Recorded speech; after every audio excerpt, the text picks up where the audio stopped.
Thank you, Vishal, for joining us in this event where we're exploring how Web3 and artificial intelligence can help the destination of Lloret and its businesses. When we talk about Web3, we're inevitably talking about blockchain technology. Today, we want to focus our conversation and talk to the professionals in the public and private sector. And most especially, we're also wanting to talk to the citizens of Lloret because we believe that a sustainable tourism strategy should benefit all stakeholders alike. Thank you very much, Vishal, for joining us. Gianfranco, it's a pleasure to be here, and thank you for inviting us. Can you please explain in simple terms how blockchain technology can benefit the tourism industry and why it matters for different stakeholders? Sure. So when you think of blockchain technology, what you should think of is this technology which is incredibly decentralized. It's incredibly equitable. And what it gives you is an opportunity. If you think about tourism, it is a representation of culture, art, even though we primarily think of it in the sense of geography, but it's a representation of culture and art. And where blockchain could become relevant is everything from the ability to share that art, not just from the geography, and the culture, but even beyond through digital means. And as we start to look at blockchain, a lot of people have heard about blockchain and its ability to be the currency of the future. And at that point, you can start to imagine that maybe 5-10 years down the line, you have a common currency that can be used across locations, and that could help enhance tourism as well. How do you see the blockchain industry or the blockchain technology within the tourism industry right now in its actual form? And how do you think it will evolve and improve over time?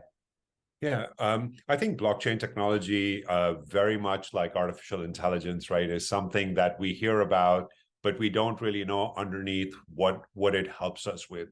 So I think the first thing to keep in mind is that whether it's tourism or any other industry that's looking at technology, there are a few things about technology that we have to consider.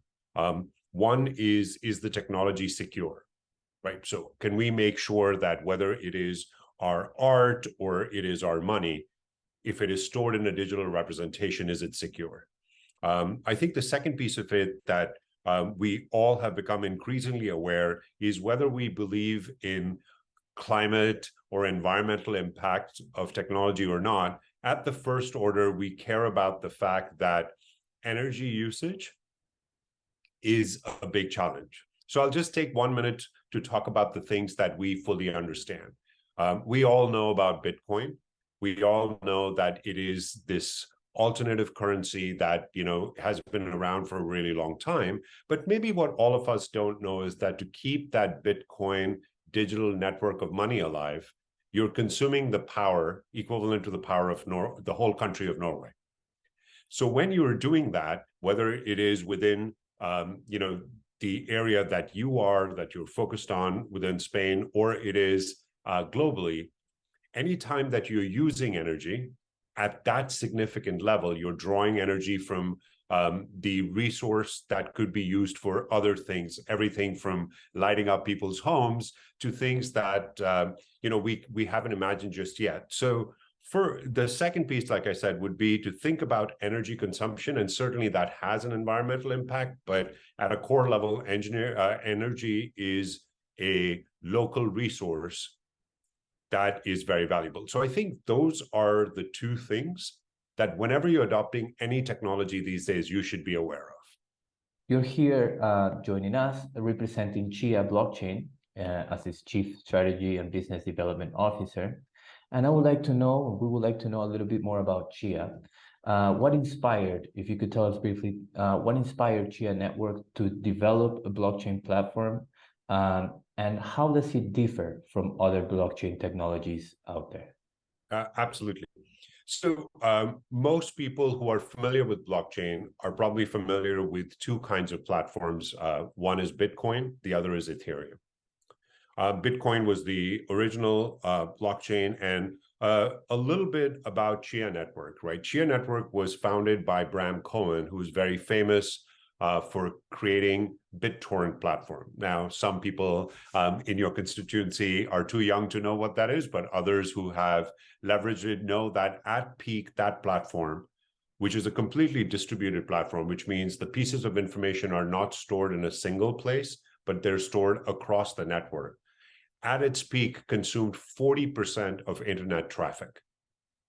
It's important to understand that, but that when you're building something that could be an infrastructure, then that is something at a global level, that's a pretty significant thing that you've gone and built. So Bitcoin, which is the first cryptocurrency, was actually an homage to Bram, right? So the bit part of it was to acknowledge that the kind of decentralization, the kind of security that was built into BitTorrent was a foundational reference for building Bitcoin. So the idea about Bitcoin is that it is a store of value, but it uses a concept called proof of work. And proof of work simply means that it is using energy every unit of time to calculate. And, when you're using your phone, when it gets hot, right, it gets hot because it's consuming a lot of energy. So when Bram decided to create Chia Network, and that's what drew me and others into this company as well, is he looked at Bitcoin and he said, Bitcoin is inherently an energy monster, right? Today, it just consumes a lot of power. So what he did was he said, let's design a technology, let's come up with new mathematics, which will allow us to consume much less power. So today, our blockchain, which uses not processing power or that thing that is changing, clocking every minute and consuming energy, but we use unused hard drive space. And so we consume 1/800th the energy of Bitcoin, right? 1/800. So it's really, really small. So that was the first problem he wanted to solve. The second problem he wanted to solve was the problem of security. So Ethereum is a very popular blockchain. I'm sure at some point we'll talk about NFTs and how they play into tourism. And the challenge is that Ethereum was written to add a capability called smart contracts, which is fantastic. But the programming language behind that was intended to be one that's very easy to program. However, when you start to think about security, you shouldn't first worry about ease of programmability, like how quickly can I code in it? You should think about how secure it is. So what Bram did was he created a new language called Chia Lisp, which adds code level security. And it is not important to understand the depth of the language. It is important to understand that you can either write a language for ease of use or you can write a language for high security. And he wrote a language for high security. But I think there's another element which was a foundational piece of what Bram believes in, which is making things equitable. So today, if in your town you want to put up a Bitcoin node, right? One of your constituents wants to, it's roughly about $10,000. To put up a Chia node, it's roughly $100 to $200, which is why we have over 100,000 nodes in the world, which is also why we're more secure, because the intent was more people can participate, so we're more distributed. And very simply, without even getting into technology, the more distributed you are, right? It's like thinking that the more people know little pieces of a puzzle, the harder it is to put a puzzle together. This is the opposite, right? If more people are responsible for the security of something, then it's harder to break that. So that was a bit of a long answer, but the idea of the company is to address energy usage, so make it more sustainable, but not just sustainable, but also equitable, so that more people can participate. And then the other side of it is that you make it more secure. How can we be sure as professionals or businesses that want to implement it, that this technology is sustainable and responsible and a responsible choice for our tourism projects? Like, what should we maybe be looking at when we're looking into this technology, when we want to implement it, so we make sure that we're doing it in a sustainable manner? Right. it's I've been in the industry of technology for all of my career, and what I've realized is that sometimes people who are promoting technology, they like to make it complex because it was complex to develop it, right? What I've learned is that people who want to consume technology, right, should ask three questions. Is it secure? Is it sustainable? And I don't mean sustainable just in the environmental sense, right? We have a finite amount of resources, whether you think about the resources today or over time, right? Resources by definition are not always regenerative, right? Sure, people could argue solar power is regenerative, but it's not quite regenerative. So you have finite resources. So the second is the energy consumption. And the third, which is important in the long run, is apply a ethics or a policy lens to it. And if you look at just those three things simply, security, sustainability, and ethics, it is a question that we typically don't tend to ask about technology before we consume it. So if we think about that, it was something I was discussing within the group, which I found really alarming. It turns out that people who are running enterprises, right, people who are responsible for tourism or are responsible for art, who are responsible for big companies, they try to maximize the goal of that big endeavor. What has changed in our lifetime, maybe over the last 5 to 10 years, is that people who are consuming that are asking the questions around sustainability and ethics, right? You've heard the term ESG. And rather than make it complicated, it says, is it environmentally friendly? Is it socially responsible? And from a governance perspective, does it follow the rules? So I'll tell you a funny story that came about that I was mentioning. I was talking to our team internally. You're familiar with the K-pop group BTS? I think so. I think I've seen them. I don't know a lot of their music, I'll admit, but I know that they're a world famous group. They have tons of fans. And a few years back, they came out with an NFT for their fans. And you would think that the fans would be thrilled about it. And there was a revolt from the fans because their technology that they were using was not environmentally friendly. BTS, the group, didn't realize that. And in other forums, BTS was an environmental advocate, right? So you can say, I really believe that, I turn off my lights every night, or I do this and that. But if you're, if you're not asking, am I doing that in the context of a new technology and adopting, then that's your responsibility. And I think that our consumers, including ourselves as consumers, I think we're a lot more responsible about that.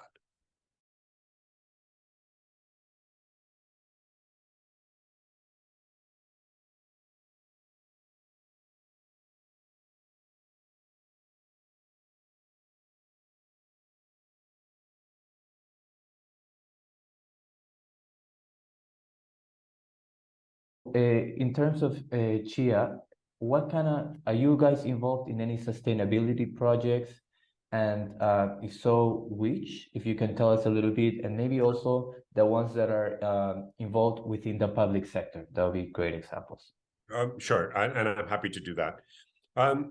So I'll start by just reminding everyone that blockchain is a technology, not a product, right? So where we participate in public markets or public endeavors, we are providing a technology to further their goals, right? So when you talked about alliance or you talked about a partnership between two sides, then our part of the partnership is to provide the technology infrastructure. Okay. So the second part, which is who are we involved with? So about 2 years back, we started speaking to the World Bank, and the World Bank has this project called the Climate Warehouse. And very simply, the idea is that there was a climate accord called the Paris Agreement, and that Paris Agreement basically set some guidelines to how we should move forward to address the climate challenge. And one of the elements in that was something called carbon credits. And carbon credits simply means that if you are consuming certain kind of energy that leads to addition of carbon into the environment and therefore negative, then you can buy offsets, right? These carbon credits you can buy these carbon credits to offset that use.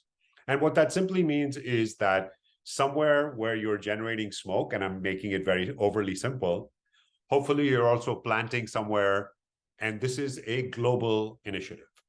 So what the World Bank wanted to do was they wanted to keep a global record of all the carbon credits that are created in the world.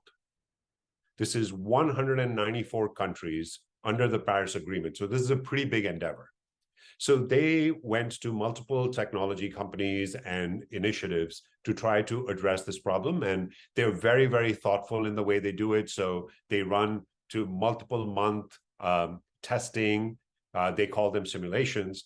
And what they have done now is they've created something called the Climate Action Data Trust. And I can send you the information about that offline. But if you just search for Climate Action Data Trust, that is now the first implementation of the Paris Agreement, where every country that creates a project that is going to create a carbon credit must keep a copy of that in this global repository so that you and I and anyone who is considering carbon credits can go into that repository and look at that information, ensure that it is the correct representation. So the first project we've done is with the World Bank. Now, the World Bank, as you said, what is a public sector, if you will, example, or a public administration?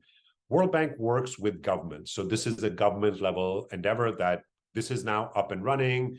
You can look that there's a secretariat. So this is a global project. The second thing we've done, and I can only talk about the ones, as you imagine, we work with these large entities, so we cannot announce it before they announce it. But the second one that I can talk about is a group called the International Finance Corporation. So the International Finance Corporation is one that works with entities which are more like companies. And what they have done in partnership with us is created a market for these carbon credits, right? And this market, and I should say market instrument, so this technology, and what that simply does is when you talk about a carbon credit, right?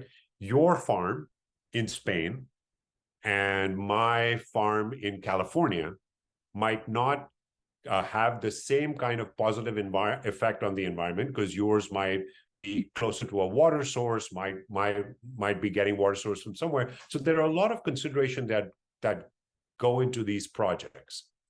And we should have visibility into these, we as consumers of these carbon credits, and we should ensure that they're of a high caliber, right? If I have a forest that you are using to offset your carbon usage, and that forest, which happens in California, was burned, then it's no longer a positive effect on the climate. It in fact doesn't exist anymore. So you should be aware of those things. And what we're doing with the IFC is creating an instrument which provides high quality projects, sets a very high bar for what is a good nature-based, in this case, what it's called carbon credit. And then it creates a mechanism on the other side to effectively buy those carbon credits. I think I might have got a little bit technical on that, but the idea is that a market, right? We all understand what a market is. It is, at the most basic level, a place that you go to where you can trust that you get a high quality of what you buy. And you can go there because you're ensured that you will get what you want, which means it's easier for the buyer, it's easier for the seller, but it's also a place which only works because it's on trust, right? If I don't like what I bought from you, I can come back and return it. And I know that I can come back to this place. And increasingly in the world, we have digital markets, which means we have to be able to trust them as well, because they're not visible to us in a physical sense, but we should still have that trust. So how do you think that destinations and tourism businesses can prepare themselves for the increasing use of blockchain technology? What skills, knowledge can the professionals start cultivating in order to be prepared to take advantage of these benefits. Absolutely.